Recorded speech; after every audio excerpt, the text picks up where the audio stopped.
मध्ये लिहिलेलं आहे. आणि आपण म्हणतो की कसं शक्य आहे तुकोबाराय सदेह वैकुंठाला जाणे.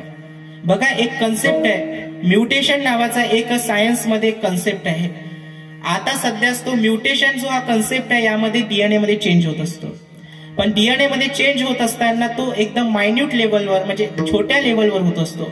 पण हाच जर डीएनए मधला चेंज जर मोठ्या प्रमाणात झाला तर ब्रह्मीभूत काया होतसे कीर्तने, म्हणजे या देहाला ब्रह्मरूपकता प्राप्त होते. फक्त या देहामध्ये असणाऱ्या डीएनए मध्ये थोडा चेंज व्हावा लागतो आणि ते डीएनए चेंज करण्याचं सामर्थ्य इथल्या फ्रिक्वेन्सी मध्ये आहे. विठ्ठल विठ्ठल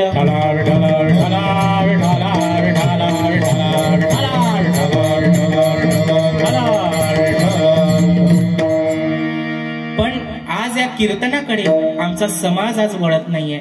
त्यामागचं कारणही तुकोबाराय स्पष्ट सांगतात. होते पाप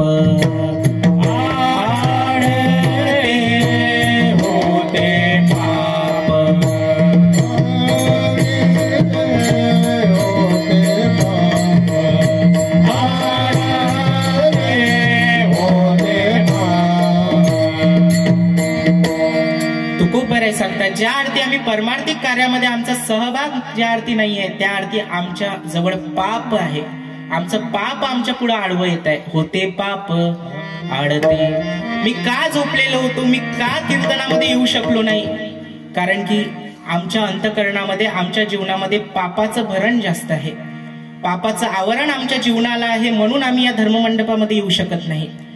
नाहीतर अनेक जण सांगतात की मला कीर्तन श्रवण करायला जायचं आहे, मला भगवंताच्या मंदिरामध्ये जायचं आहे, पण बाहेर निघता क्षणी कोणतरी पाहुणे येते. पाहुणे येत नसते तर पाप आडवं येत असते. विठ्ठल विठ्ठल.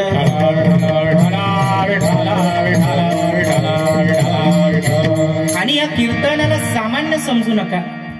या कीर्तनाचं महात्म्य फार मोठं आहे.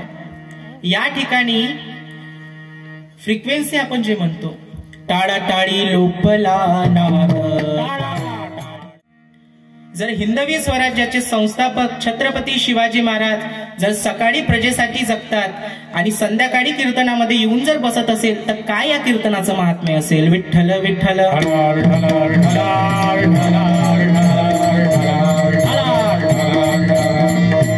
म्हणून संत महात्मे या मृत्यू लोकावर येत असताना आपल्या हिताकरिता येतात.